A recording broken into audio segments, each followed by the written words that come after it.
Hello. In this lesson, we are going to review operations with radical expression. First thing you remember is the concept of like radicals and unlike radicals. For like radicals, we would have something like square root of 3, 4 square root of 3, negative 2 square root of 3. So we have the radical square root of 3 are the same. Unlike radical would be something like 2 square root of 4, 2 square root of 5, 3 square root of 6, negative square root of 3, right? So you can use the distributive property to simplify sums or differences of radical expressions by combining like radicals. So let's do some example.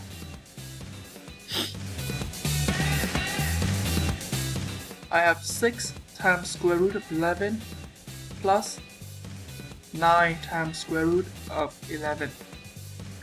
So again, these two numbers are like radicals because they have the same radicals as 11, square root of 11, and thus you can actually put the square root of 11 out, and inside you have 6 plus 9,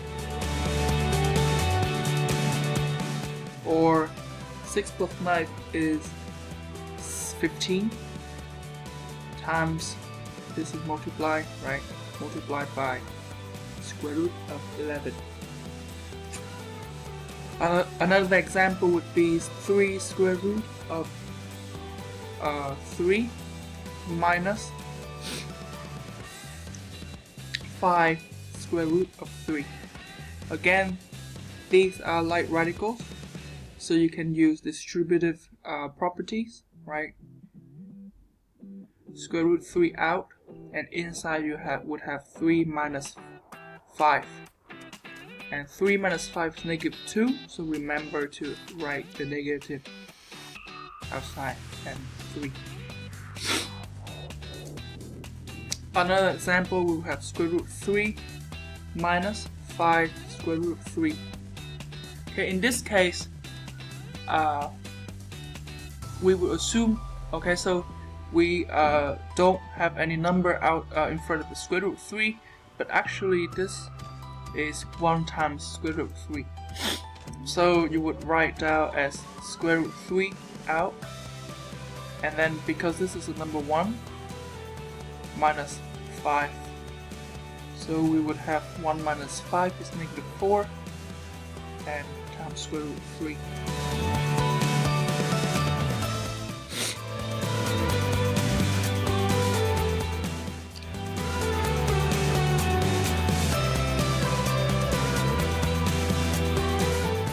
Another type of example you would see in the test would be 5. You have to do a little bit of extra work.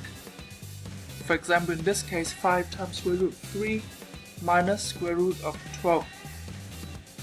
So square root of 3 is the most simplified form, right? You cannot simplify any further. But square root of 12. Now remember that 12 equal to 1 times 12 equal to 2 times 6 and 3 times 4.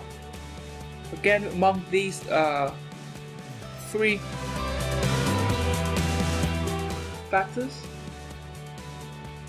you can see that 4 is actually the perfect square. Okay, so 4 is a perfect square factor of 12. 4 is a perfect square factor of 12. What does it mean? It means that square root of 4 is 2. Okay, so in this case you would rewrite square root of 12 as a square of 3 times 4. Also remember that when you have square root of a times square root of b from previous lesson, this would equal to square root of a times b with the product a and b under the square root, provided that a has to be greater or equal to 0 and b have to be greater or equal to 0. So again, 5 times square root of 3, you rewrite that, but then square root of 12 you would rewrite it as a product of 3 and 4, and apply this property. You would have 5 times square root of 3 minus square root of 3 times square root of 4, and you have 5 times square root of 3 minus square root of 4 is 2 multiplied by square root of 3. And again, in this case, you would use distributive properties to solve this, to simplify this, which is equal to 3 times square root of 3. Now, if you already familiar with this, calculating the sums or differences of the like radicals, you can actually go from this to this, okay, and you can skip this immediate step, okay.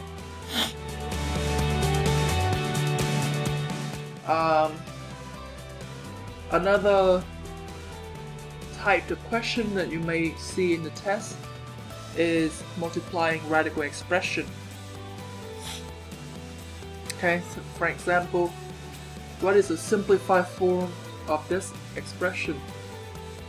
Square root of 10 times square root of 6 plus 3.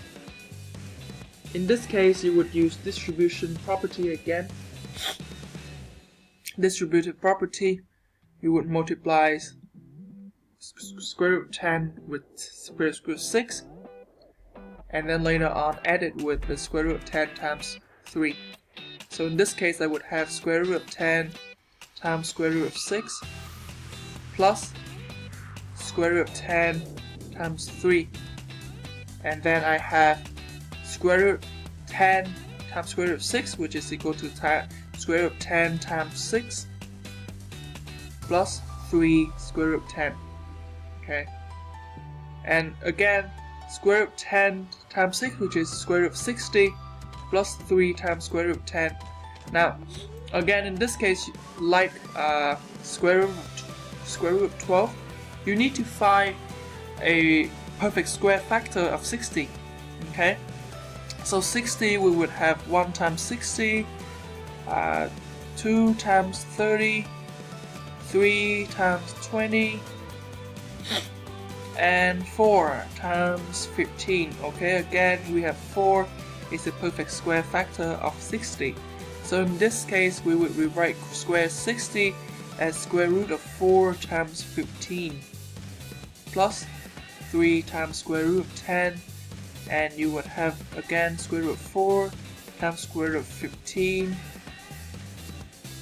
okay, plus 3 times square root of 10, and square root of 4 is 2, square root of 15 plus 3 times square root of 10, and in this case it's most simplified, so you cannot simplify any further. Okay, another example would be rationalizing a denominator using conjugates. And remember that a conjugate or conjugates, okay, are the sum and difference of the same two terms. Okay, so it's sum and difference. Okay, sum and difference of the same two terms. So for example, I would have square root of 7 minus square root of 3 and square root of 7 plus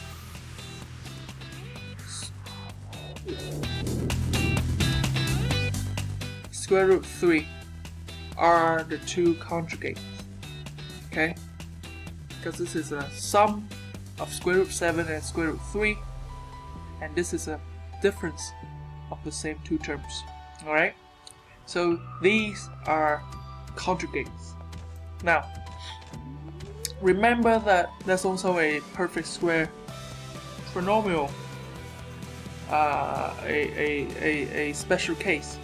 So when you have a minus b times a plus b, you would have this would equal to a squared minus b squared. And if you observe that if this is a and this is b, and you have a square root of something. So for example, if you have square root of a and you square it, the square root will be eliminated and the result would be a. Okay, so for example, if I have square root of 7 minus square root of 3, and if I multiply this with its conjugate, which is square root of 7 plus square root of 3, I would have equal to square root of 7 square minus the square root of 3 square, and I would have 7 minus 3, which is equal to 4. Okay, so we will use this observation to